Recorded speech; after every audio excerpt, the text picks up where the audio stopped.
This episode is brought to you by Let's Get Checked, the leading provider of at-home health tests. Are you looking to improve your sexual health? With Let's Get Checked, you can do a simple at-home health test that will give you a complete picture of your hormonal health in 5 days. 80% of sexually transmitted infections are asymptomatic, do not display any symptoms. However, if symptoms do occur, they are likely to present themselves within 2 weeks of infection. Sexual health is important for a number of reasons. If you become sexually active, unprotected sex, experiencing symptoms of sexually transmitted infection, entering into a new sexual relationship. Some of the main symptoms of sexually transmitted infections are painful urination, pain during sexual intercourse, rash on the genitals or anus, itching or irritation on the genitals and or anus, unusual lumps or bumps around the genitals or anus. Your test is delivered straight to your door. You just have to self-collect your blood sample from the tip of your finger, mail the sample back to their accredited laboratories in the prepaid label, and receive support and guidance from the LGC medical team who are available 24/7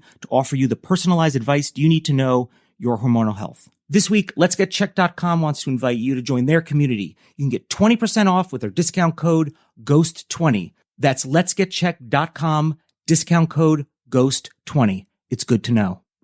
The Island of No Return. I'm Rebecca Lieb. I'm Jason Horton. And this is Ghost Town.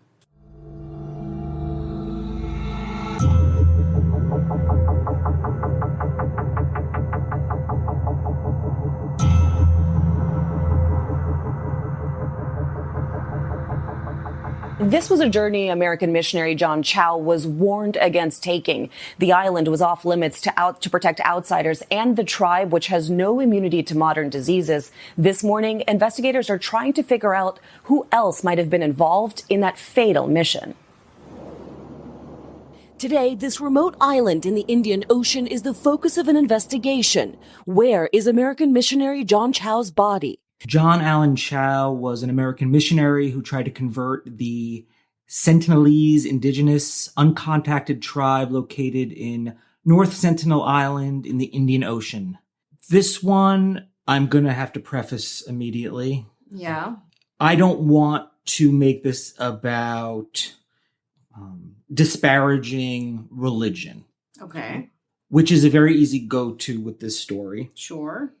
And I'm generally not opposed to it. You know, I'm not opposed to knocking religion, but I'm not also looking to disrespect people's religious beliefs and how important it is to them. And I get that. And I kind of, I like that about people. Sometimes I like songs about sometimes the Lord because it's so intense and passionate. Yeah, I do. I didn't know this about you. Yeah, I do. I mean, just like simple, like song, you know, it's just like a hymnal. I do like it. And my sister got married. One sister got married in Rome at a old school church. I was at an Orthodox Jewish wedding that I was in. Whoa. So I have no hang-ups in that sense where I'm looking to make a stand or whatever, but I'm just not particularly religious. Mm-hmm. And with this story, the John Allen Chow, a lot of people really kind of go after the fact that he was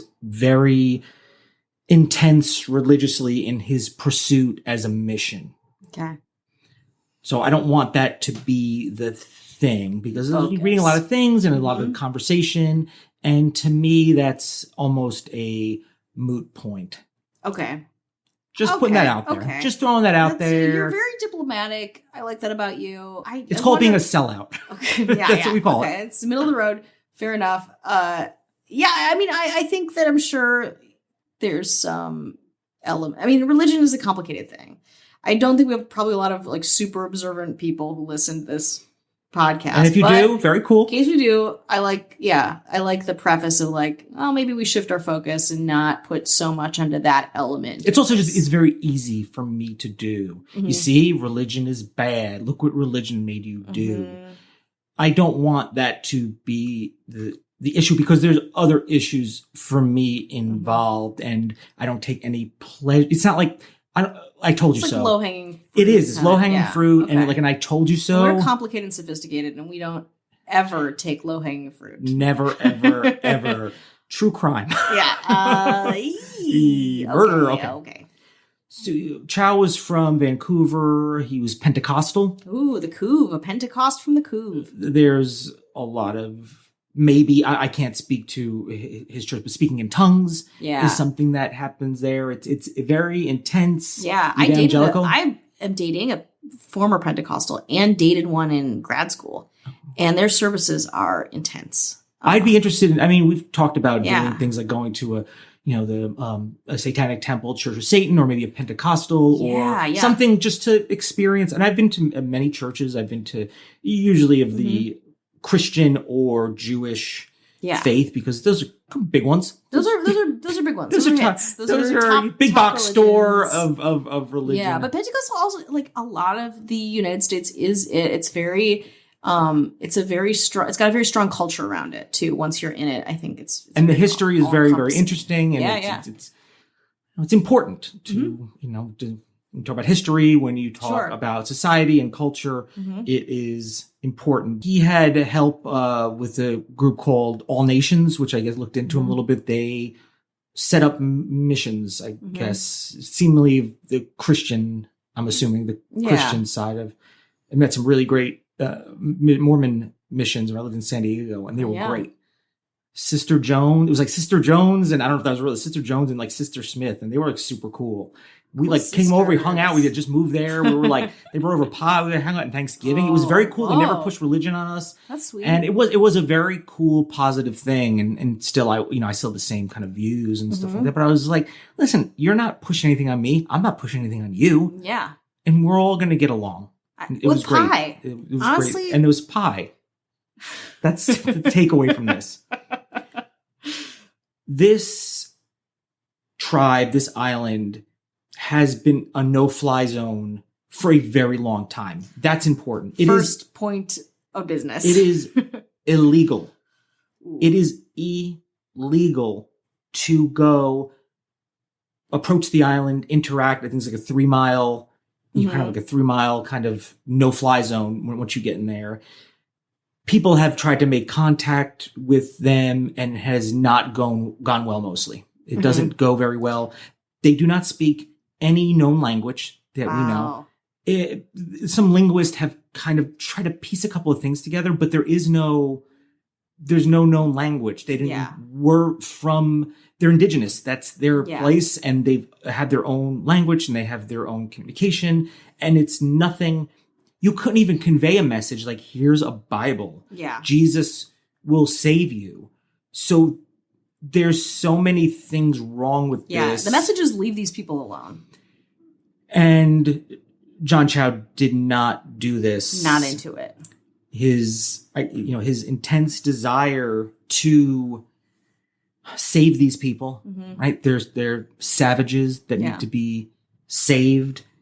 And he, against literally all odds, there was no odds that were like, yeah, do this. Like there was nobody, I from what I gather, nobody was actually even egging him on. Like, even his groups weren't like, yeah, listen, you got to go. You got to be the one. It was like self-motivated, you mean? It was self-motivated. And I think that comes from being maybe God sick. So John's 26 around this time. And, that's also very young. Yeah. Too. Like, what does he know about? It seems, respect? Here's the thing is what does he know? He knows. That's all that's important. And he made several trips, didn't do so well to try to get there because it's illegal to go there. Yeah. You have to kind of sort of bribe and everyone's kind of like, cajole. dude, John, go home.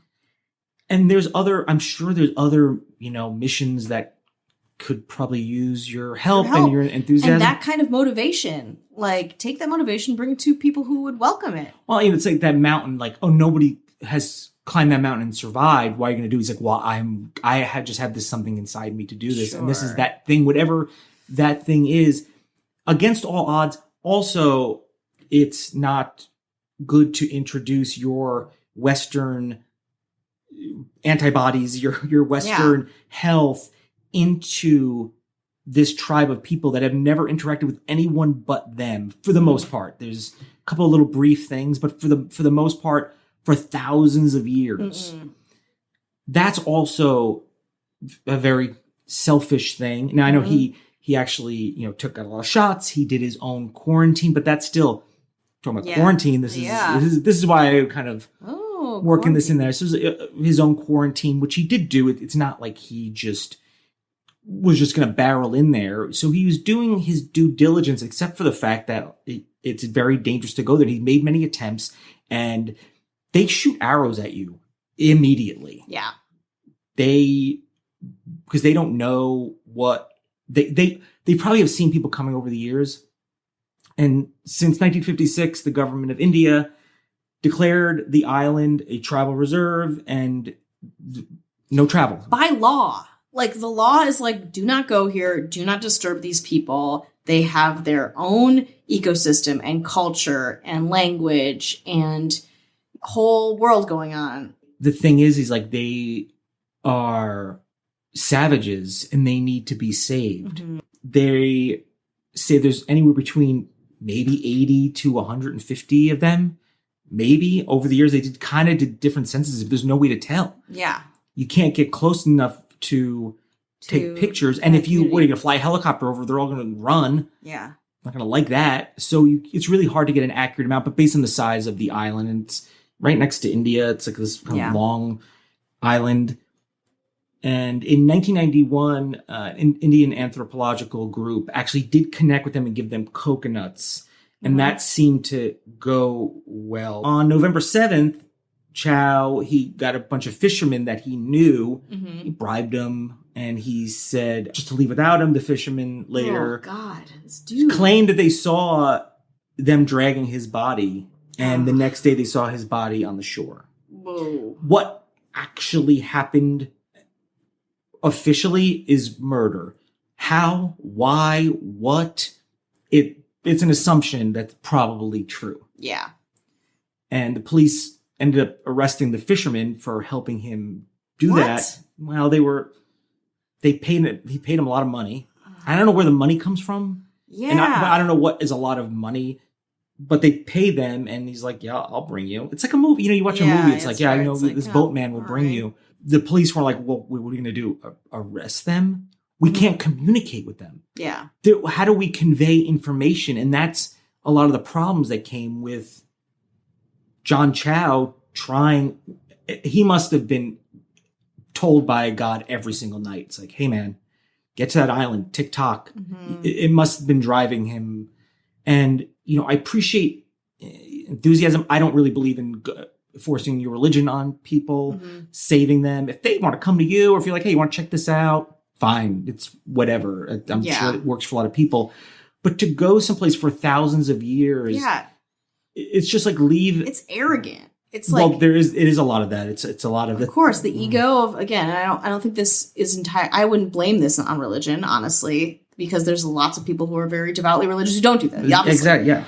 But I do think it's this ego of like, you will disrespect trying to teach people to be a certain way that they haven't done and they will never do just because of you, because you're going to bring it over with whatever belief systems you have. Like, good luck. And like, I mean, who's surprised? Even if they were totally cool and they were just sitting on lawn chairs. Yeah. He can't communicate with them. Yeah.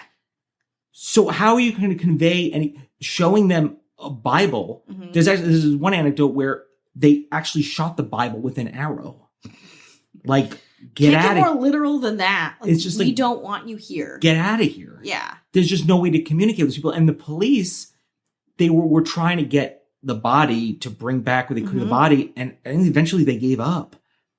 They were trying to, because it's. What are you going to do? Yeah. It's really out of your control. It's it's like getting in a tiger cage in a way. It's like, whether you deserve it or not or whatever, might get eaten. Yeah. Like, look at the facts here. Like, look at all the things that are working against you. Look at all the things that are in play. Like, what do you think is going to happen here? He thought he was above the law. He knew it was illegal. He wasn't doing it thinking like, oh no, it's legal because I'm a missionary. He was like, I know this is illegal because everything was prohibiting me from going. People were prohibited. His own family was prohibiting him. So it's that thing where it's like this renegade attitude that I think has to go beyond your religious belief and has to come from like, I can't get speak to his mind, but he's like, I am a chosen one for this thing. Yeah. Definitely. And there's other, I think his name was Jim Elliott. I might be wrong. He went to Ecuador. He was a mission and he got killed from this went to this island and they were like, we don't want you here. Did the same thing. I think this was back in the 50s.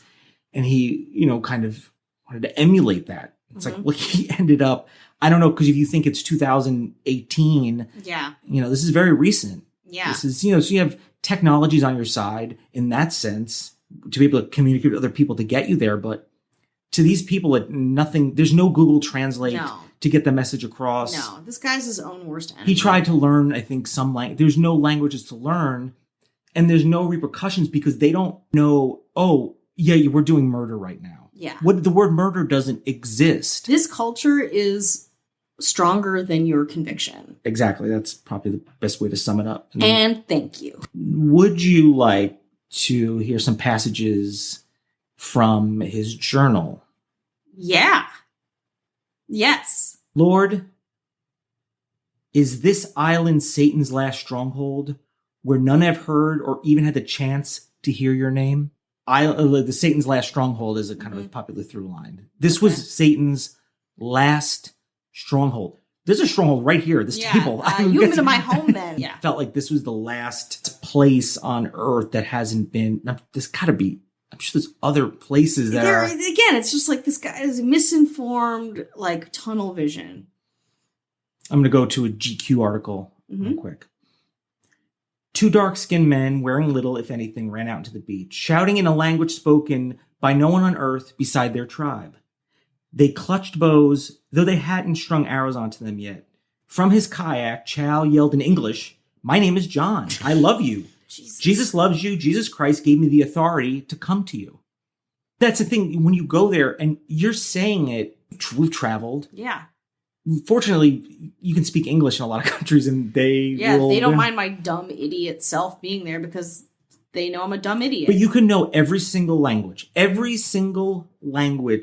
dead or alive, and go to this island and still not be able to communicate. Yeah. But he's just like, what's up? I'm John. Blah, blah, blah. God's great. Yeah. What do you think? Do you want to read this book with me? And then another passage from his journal. God, I want to thank you for choosing me before I was even yet formed in my mother's womb to be your messenger of your good news.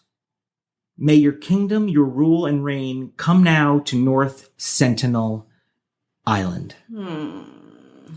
So again, I'm not trying to make too much. I'm not trying to make light of this. This is about this dude, I think. And about how he grew up and about his perception of the world around him. Yeah. And did something that was illegal, wasn't good. There's no, I can't think of, am I happy that he got killed? No, is not good or doesn't help anything. But you know that is a likely outcome 99 out of 100. 98 out of 100 times. That's being generous. I'm being generous. I'm just trying to be fair. Yeah. But also, it's if you're that strongly going to do that, what won't you do? What won't you think you'll be able to do? And, how are you going to end up from there? If not that, then what else? And it would be great. If he was so passionate, he probably could have gone to plenty of places and spread that to a lot of people that he's allowed to go to and communicate and, work with other people, and they probably really could have used his enthusiasm, I suppose. But it ended up like this. They were trying to get his body back. How do we do that? There's no. Yeah. If the police and the governing bodies that could go and steamroll that island if they wanted to. I mean, anyone could do that. But if no one has done that up until this point, what makes you think he's like, well, listen, this dude was relentless and came here and got killed for one person. Are we going to stir things up when we've had laws since the 50s that say you can't? Then it's not. No. It's not. And it's very unfortunate, and I don't feel great about it. But it's sort of a cautionary tale to cautionary fail. Oh,